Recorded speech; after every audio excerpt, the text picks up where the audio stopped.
함께 계시는 줄로 믿습니다. 옛날 중국 만리장성의 이 변방에 세옹이라는 노인이 살았습니다.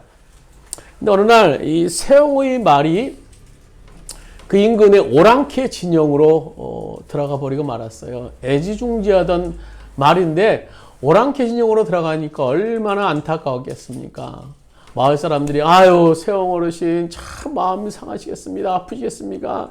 라고 이구동성으로 얘기를 했지만 세옹은 태연하게 말을 합니다. 아유 뭐 이 일이 좋은 일이 앞으로 될 수도 있겠죠.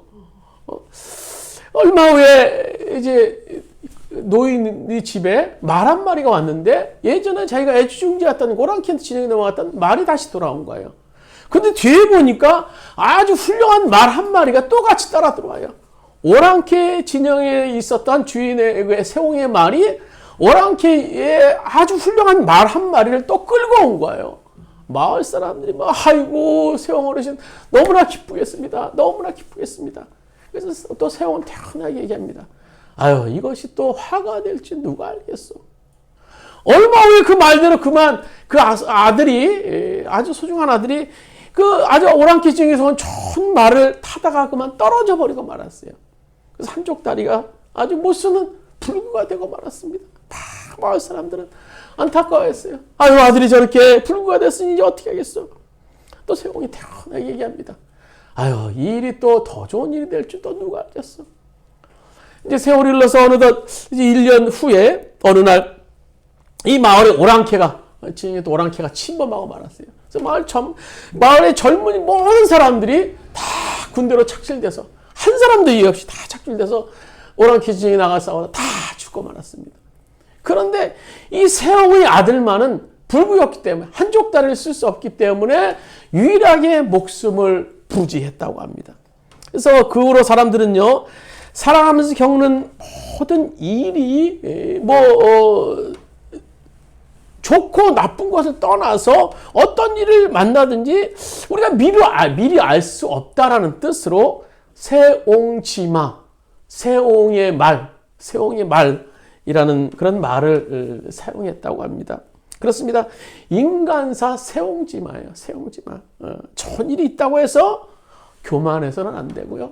또 나쁜 일이 있다고 해서 또 좌절하고 슬피할 필요가 없습니다. 아멘. 저는 요즘에 이 세옹지마라는 사실을 너무너무나 많이 이제 체험하고 있는 그런 삶입니다. 그러므로 지금 혹시 어려움 중에 있는 분 계십니까? 슬퍼하지 마시길 바랍니다. 아멘. 그 어려움이 변해서 반드시 복이 되는 날이 올 것입니다. 근데 거기에는요 우리가 해야 될 일이 있어요. 해야 될 일. 오늘 이 본문 말씀 속에서 우리가 해야 될 일이 무엇인가? 어려움 중에 환난 중에 우리가 어떤 일을 행해야 될 것인가에 대해서 기록하고 있습니다. 오늘 본문은 이 다윗의 말년, 인생의 말년에 대한 사건을 기록하고 있는 얘기죠. 그래서 다윗이 인생의 말년에 아주 큰 어려움을 당해요. 도저히 자신의 힘으로 어찌할 수 없는 그 어려움. 그렇지만 결국 하나님께서 그를 도우셔서 그 문제를 이제 해결해 주시는데요. 근데 사실 이 다윗의 범죄는요, 오늘 1절에는 우리가 좀 다르게 얘기하고 있지만, 병행 구절인 역대상 21절에 보시면요, 사단의 충동질에 의해서 시작됐다. 사단의 장난에 의해서 시작됐다. 그래서 지은 죄였다라고 기록하고 있는 것을 볼 수 있어요. 역대상 21장 1절에 이렇게 기록하고 있죠. 사단이 일어나 이스라엘을 대적하고 다윗을 충동하여 이스라엘을 계수하게 하니라 라고 기록하고 있어요. 근데 1절의 본문에 보시면요, 여호와께서 다윗을 격동하셨다라고 기록하고 있어요. 아니 사단이 시킨 건가? 여호와 하나님께서 시킨 건가?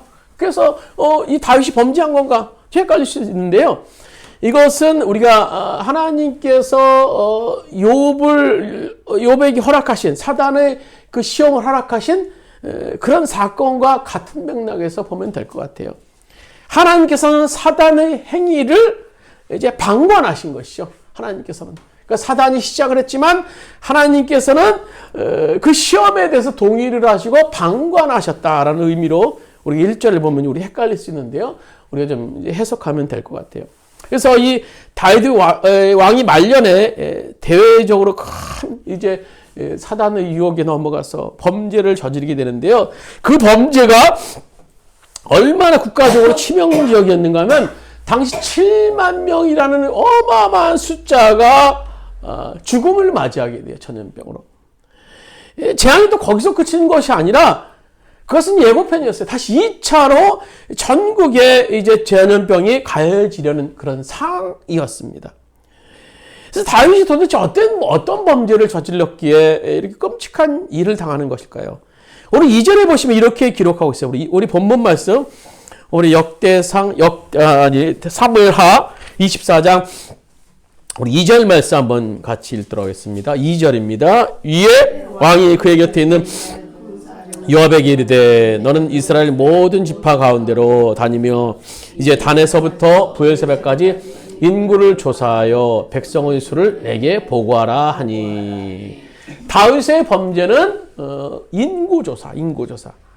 아유, 인구조사한 게 뭘 그렇게 죄가 될까요? 아니, 왕이 인구조사도 할 수 있는 거 아닙니까? 사실요, 다윗왕 이전에서 또 출애굽기, 민수기 이렇게 보시면요, 이스라엘이 여러 번 인구조사한 것을 볼 수 있어요. 근데 유독 지금 다윗의 인구조사를 크게 문제 삼으신 하나님의 의도가 도대체 뭘까 하는 거예요. 하나님께서는 단순히 인구조사를 문제 삼으시고자 하는 것이 아니었습니다. 문제는 다윗이 오늘 행하는 인구조사는요, 단순한 인구조사가 아니었다라는 겁니다.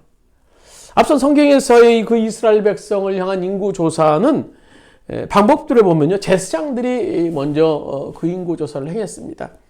그래서 출애굽기 30장에 보시면요, 백성들이 스스로 속전이라는 그런 예물을 드리면서 하나님의 은혜에 대한 감사, 고백을 함으로써 인구조사를 했다라고 기록을 볼 수 있어요. 그러니까 그들의 인구조사는요, 하나님의 은혜를 확인하기 위한 인구조사였던 겁니다. 민수기 출애굽기에 나온 인구조사는요.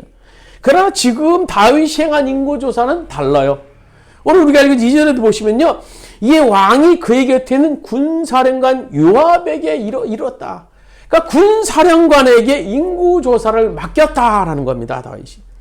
이것은요, 이전에 제사장들에 의해서 인구조사를 하고 그 원인이 하나님 때문입니다.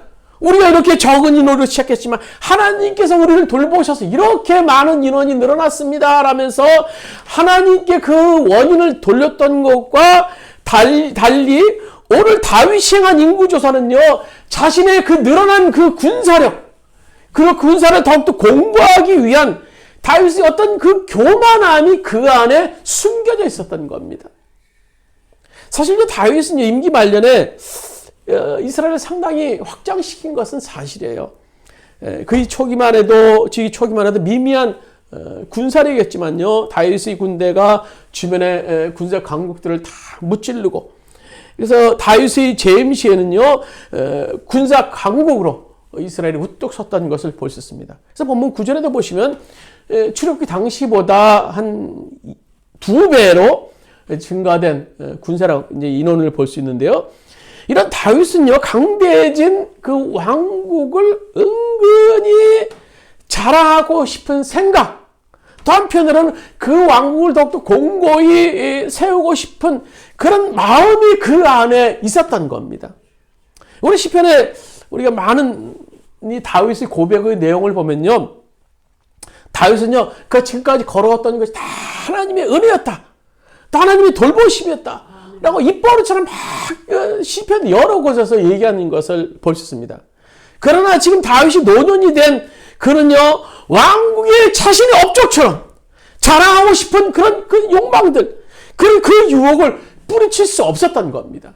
그래서 그 큰 일을 감행하게 됐던 거예요. 하나님께서는요, 이런 다윗의 마음에 숨겨져 있었던 동기인 교만을 딱 잡아내셨던 거예요. 참, 하나님은요, 너무너무나 날카로우신 분이에요. 인간의 머리카락수까지 알고 계시는 그 하나님께서 인간의 숨은 그 동기, 그 저변에 숨겨져 있는 그 실체를 찾아내지 못하실 일은 없을 거예요. 이런 다윗의 교만을 보신 하나님께서는요, 이스라엘 땅을 징계하시기 시작합니다. 네가 그럴 수 있냐? 너는 나의 사랑하는 자녀, 내가 그렇게 아끼는 왕인데 네가 네 안에 그런 교만이 숨겨져 있는 것인가?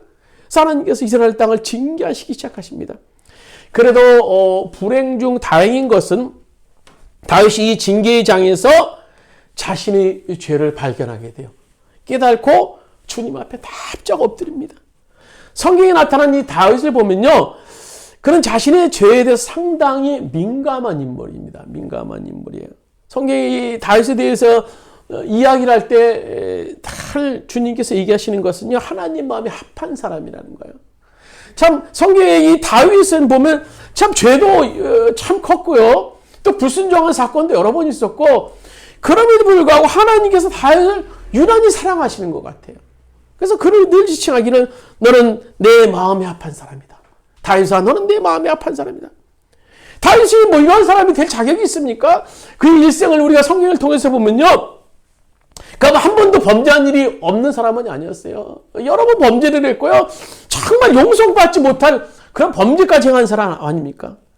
그래서 다윗이 보면 똑같이 우리와 같은 연약한 죄된 그런 인간성을 가지고 있었던 것을 볼 수 있어요.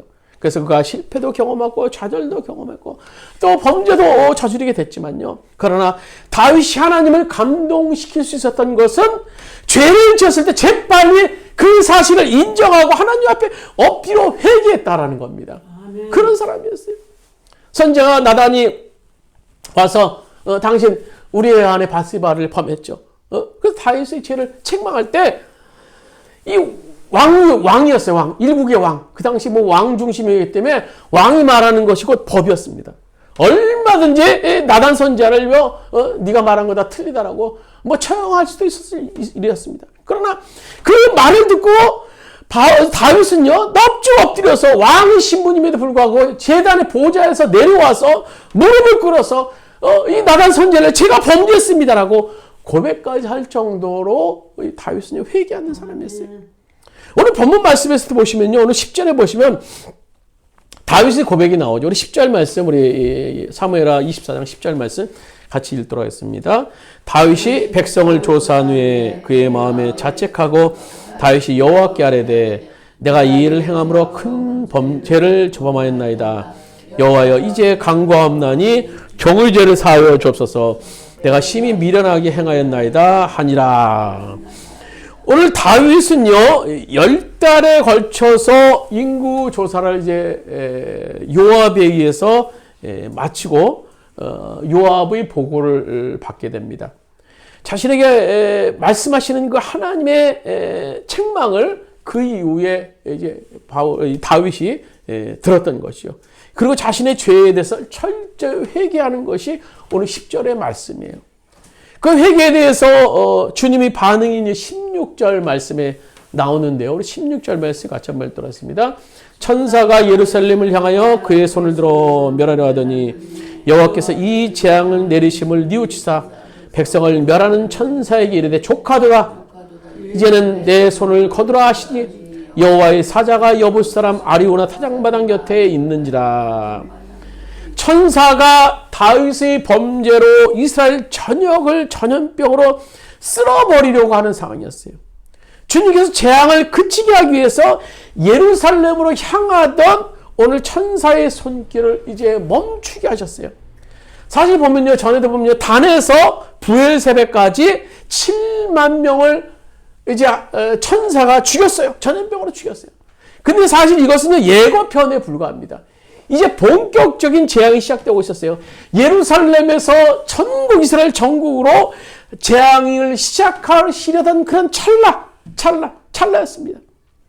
주님의 원래 계획은요, 오늘 성경에 보면 3일 동안 이스라엘 전부를 몰살하려는 그런 계획이었지만 다윗의 회개를 기억하시고 도중에 그 계획을 천사에게 멈추게 하세요. 그리고 놀라운 것은 하나님께서 이미 천사를 아리우나의 타작마당에, 이제 뒤에 나오는 얘기인데요, 보내셔서 다윗의 제사를 받으실 그런 준비를 하고 계셨다라는 거예요. 다윗의 회개를 통해서 주님께서 재앙을 멈추시고 아멘. 또 그가 행할 그런 제사까지 받을 준비를 하고 있다는 거, 엄청난 사실을 오늘 사무엘상은 우리들에게 말씀해 주고 계세요. 우리는 여기서 주목해야 될 것은요, 다윗이 징계의 장에서 재빨리 자신의 범죄를 알았고 즉시 하나님 앞에 엎드렸을 때 징계를 거두시고 그를 하나님께서 인정하셨다라는 거예요. 다윗은요, 민감한 영성을 가진 그런 소유자입니다. 만약 우리가 이렇게 한번 생각해 보면 어떨까요? 다윗에게 이런 영성이 없었다면, 그래서 만약에 지금 갓선지자가 이제 다윗에게 나타나서 책망을 하는데요, 뭐라고 하든 자신이 실시한 그런 인구조사에 대해서 난 왕이니까 당연히 인구조사를 할 수 있죠. 그게 뭐가 제가 되겠습니까? 그럼 인구조사한 건요, 정말 아무것도 아닌 것이 될 수 있어요. 전염병으로 온 나라가 있지만, 우리도 코로나 때문에 전염병을 얼마나 많은 사람들이 목숨을 잃고 또 어려움을 당했습니까? 그럴 수 있는 거죠. 전염병 그럴 수 있는 거죠. 인구조사도 그렇고 전염병도 그럴 수 있는 것이죠. 그렇게 다윗이 만약에 어겼다면, 다윗 자신이 행한 것에 대해서 정당하다고 얘기했다면, 얼마나 더 많은 이 불행한 사람들이 목숨을 잃고 불행한 일을 거둘 수 있었겠습니까? 인구조사? 전염병? 백성들의 죽음? 그건 그냥 우리가 나타나는 상황 속에서는요, 그냥 넘어갈 수 있는 일이에요. 그게 뭐가 죄가 되고, 그게 뭐가 끔찍한 일이 되고, 그런 일이 있겠는가라고 넘어갈 수 있는 일입니다. 그러나, 이 보이는 세계의 이면인 영적인 세계에서는요, 다윗의 교만에 대해 하나님께서 천사들을 부려서 그 땅을 심판하셨고요. 그 일로 무려 7만 명이라는 사람이 목숨을 잃게 됐다는 겁니다. 그 원인이 바로 다윗의 인구조사, 교만 때문에 그런 일이 자행되고 있었다는 거예요. 그 영적인 세계, 이면의 세계에서는 그런 일이 벌어지고 있다는 거예요. 그런 일을 보는 다윗의 마음, 시각이 영적 영성이 있었기 때문에 그것을 볼 수 있었던 그런 눈과 귀가 다윗에게 있었던 겁니다. 그래서 그 재앙을 거두게 하시고 그 재앙을 끝이게 하시고 하나님의 사람으로 다시 한번 서서 그 하나님 앞에 화목제를 드리고 번제를 드리고 하나님과의 관계를 다시 회복했던 것을 우리가 볼 수 있어요. 이것이 근데 다윗에게만 일어날 수 있는 일입니까? 지금 우리가 살고 있는 시대에도요, 인간들이 인정하든 인정하지 않든요, 얼마든지 지금도 하나님은 이런 일을 일하고 계세요. 실행하고 계세요. 저도 지난날 목회를 이렇게 돌아보면요, 참 이런 영성 면에서 많이 부족했던 것 같아요. 어려움 속에서, 혼란 속에서 목회를 하다 보면, 그냥 내가 못해서 그렇고, 내 상황이 안 돼서 그렇지, 아주 보이는 단편적인 것만 보고 판단하고, 그것만을 개선하기 위해서 노력했던 그런 목회의 현장들이 있었던 것 같아요. 그러나 그 이면의 세계인, 그런 영적인 세계, 그리고 그 죄에 대한 민감함이, 예민함이 없었습니다. 그렇습니다. 이 기도의 자리에서 진지하게 내 자신을 돌아보고, 또 한편으로 말씀 앞에 내 자신을 세우는 작업이 없다면요, 누구나 이런 영적인 둔감함에 빠질 수밖에 없는 겁니다. 그러나 오늘 이 다윗은 영적인 세계를 인식하고 회개의 자리에 서게 됩니다. 주님, 제가 악을 행했습니다. 이 재앙을 좀 멈춰 주십시오. 우리 이런 회개의 역사가 오늘 있기를 바랍니다. 우리 가정에 임한 어려움에 대해서, 사업장과 직장에 임한 어려움에 대해서, 혹은 물질에 대한 어려움에 대해서 우리 영적인 시각이 좀 필요해요. 지금 불경기니까, 남들도 다 어려우니까, 그렇겠지. 물론 그럴 수 있어요. 그러나 그보다 앞서서 우리의 인식이 있어야 돼요. 주님 제가 악을 행했습니다. 주님 앞에 어떤 죄를 지었습니까?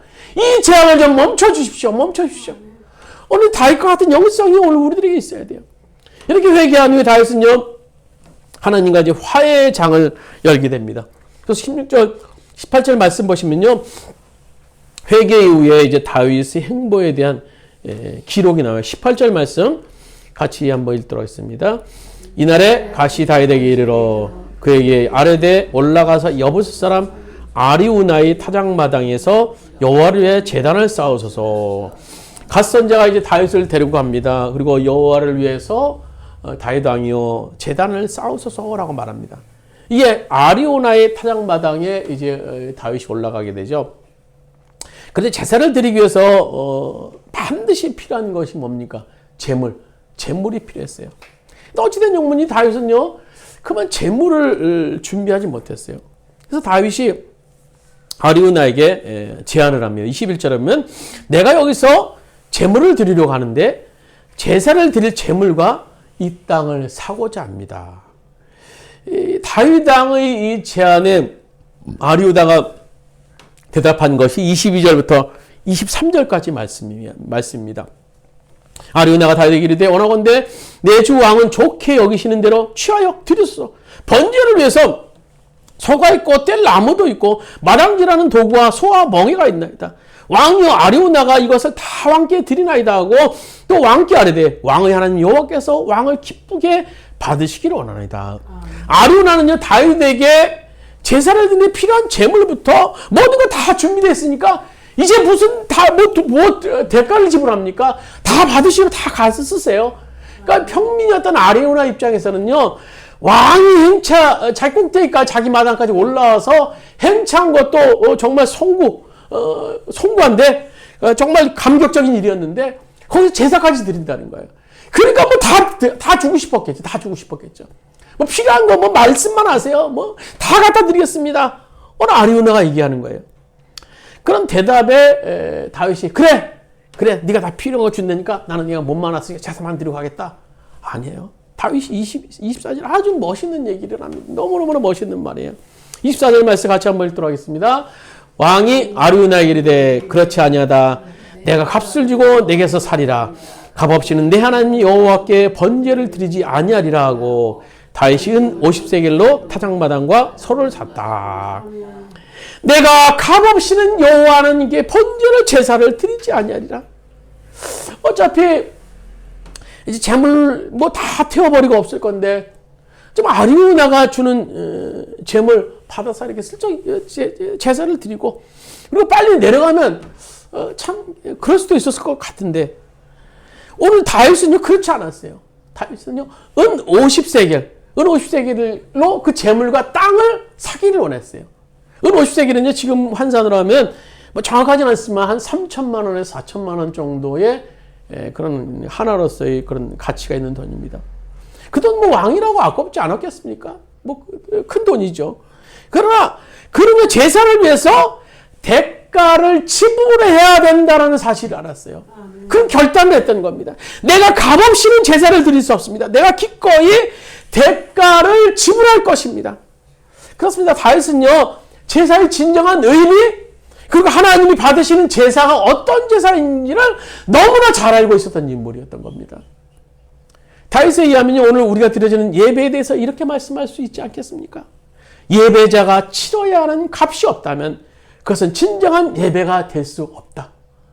오늘 우리들이 드려지는 예배 그것에서 우리들이 치러야 될 값이 있어야 된다는 거. 값이.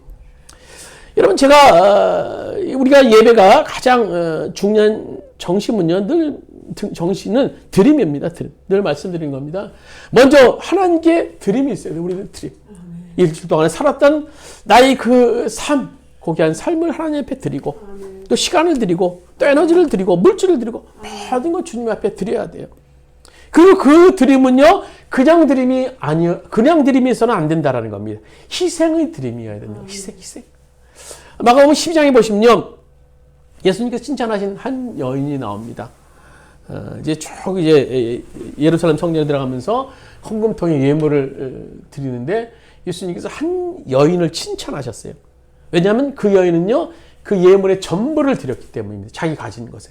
그래서 예수님께서 이 여인을 이렇게 칭찬하시죠. 이 과부는 가난 중에 생활비의 전부를 넣었더라. 마가복음 12장 44절에 나오는 말씀인데요. 예수님께서는 이 여인이 뭐 많은 액수의 현금을 들여서 칭찬하신 거 아니에요. 뭐 몇천 달란트 뭐 이렇게 들여서 칭찬하신 것이 아니라 오늘 이 여인은요, 오늘 이 여인을 주님이 칭찬하신 것은요, 정말 전부를 희생하는 마음으로 드렸기 때문인 겁니다. 아멘. 많이 들여서 칭찬했다면요, 오늘 성경 마가복음 12장에 보시면요, 그 부자들이 앞서서 헌금을 많이 했어요. 주님께서 그 사람들 칭찬하지 않으셨어요. 두 랩돈, 적은 돈 두 랩돈을 드리는 이 여인을 칭찬하셨던 겁니다. 아멘. 그것이 뭡니까? 이 여인이 희생이었기 때문에 희생. 전부를 드리는 희생. 이 여인이 아마 그보다 더 있었다면요, 그 여인은 그걸 다 전부를 드렸을 거예요. 근데 가진 건 전부 두 랩돈을 가지고 오늘 이 여인을 칭찬하셨던 거예요. 그 원인은 이 여인의 희생이 담긴 헌금이었기 때문인 겁니다. 그녀의 전부. 사실 이 여인이 한 랩돈만 들었어도 칭찬하시지 않으셨겠습니까? 이 여인의 재산의 반 50%를 들었기 때문입니다. 그러나 오늘요, 이 여인은요, 그거 가지고 만족할 수 없었어요. 이 여인은요, 예수님을 향해서 전부를 드리고 싶은 마음, 그 예배의 자리에 나가서 나의 전부를 드리고 싶은 마음, 나의 모든 걸 희생하고 싶은 마음, 나를 구원하신 주님의 은혜, 나를 오늘 이끌으신 주님의 은혜를 생각하면서 이 여인은 전부를 드리기를 원했던 겁니다. 내가 값없이 내 하나님 여호와께 예배를 드리지 아니하리라. 나의 희생을 다해서, 나의 모든 것을 다해서 그것을 향해서 주님 앞에 예배를 드리겠다라는 결단이 오늘 이 여인에게 있었던 겁니다. 이것은 오늘날 우리의 예배의 정신이어야 돼요. 오늘 희생의 대가를 지불한 다윗은요, 이제 제사를 본격적으로 드리게 되죠. 그래서 25절에 보시면 우리 한번 같이 25절 말씀 같이 읽도록 하겠습니다. 그곳에서 여호와를 위하여 제단을 쌓고 번제와 화목제를 드렸더니 이에 여호와께서 그 땅을 위하여 기도를 들으시매 이스라엘에게 내리는 재앙이 그쳤더라. 다윗이 주님 앞에 회개를 하고 대가를 지불하기로 각오를 합니다. 그리고 이제 이어서 타작마당이 와서 번제와 화목제로 주님 앞에 올립니다. 그 제사를 받으신 여호와께서 마침내 이스라엘에 내렸던 모든 재앙을 그치게 하셨다는 거예요. 오늘 다윗이 번제 화목제를 드렸다고 하는데요. 화목제는 당연히 하나님과 그동안 끊겼던 관계를 통해서 화목을 원해서 이제 드렸던 것이고요. 이 번제를 드릴 때 우리가 다윗의 심정을 한번 생각해 볼 필요가 있어요. 이 번제라는 것은요, 제물이 연기가 되어서 올라가서 하나님께 이제 올라가는 그런 제사의 일종인데요. 그러기 위해서는 어떻게 됩니까? 다른 제물과 달리 그 제물이 제가 될 때까지 완전히 바싹 완전히 태워버려져야 돼요. 완전히 태워버려야 돼요. 그래야지 제물에서 제물이 연기가 되어서 하늘나라로 하나님께 상달될 수 있다라는 겁니다. 이게 완전히 태워지는 제물을 보고 있었던 이 다윗 과연 무슨 생각을 했을까요? 하나님, 저도 이렇게 완전히 주님 앞에 태워지기를 원합니다. 이렇게 받쳐지기를 원합니다. 지금까지요, 시편을 통한 이 다윗을 보면요, 자신이 굉장히 하나님을 잘 믿는다고 생각했던 인물이에요. 하나님을 누구보다 사랑한다고 생각했던 인물입니다. 하나님을 잘 섬긴다고 생각했던 인물이 다윗이었습니다. 그러나 그 인생의 말년에 인구조사를 하면서 보니까 아직도 자신 안의 깊은 곳에서 여전히 인간의 헛된 욕망, 교만이 도사리고 있다는 것을 깨닫게 됐던 겁니다. 이제 번제를 드리면서 완전히 제물이 태워지는 것을 보면서 하나님 앞에 올라가는 그 모습을 보면서 하나님, 저도 완전히 이 제물처럼 태워지기 원합니다. 하나님 마음에 합한 사람이 되기 원합니다. 라는 마음이 다윗에게 있었던 겁니다. 하나님, 저도 이 제물처럼 되기 원합니다. 주님 앞에 완전히 태워지는 그런 사람이 되기 원합니다. 오늘 다윗이 이 제사를 통해서 하나님께서 응답하시고 우리가 읽은 25절 말씀대로 이스라엘에 내리는 재앙을 그치게 하셨습니다. 말씀을 맺겠습니다. 오늘 다윗은 하나님 받으시는 예배가 무언지, 제사가 무언지 참 잘 알았던 인물이에요. 그래서 오늘 후대 우리에게 이렇게 전파되고 있게 된 겁니다. 그것은요, 대가 지불이에요. 대가 지불.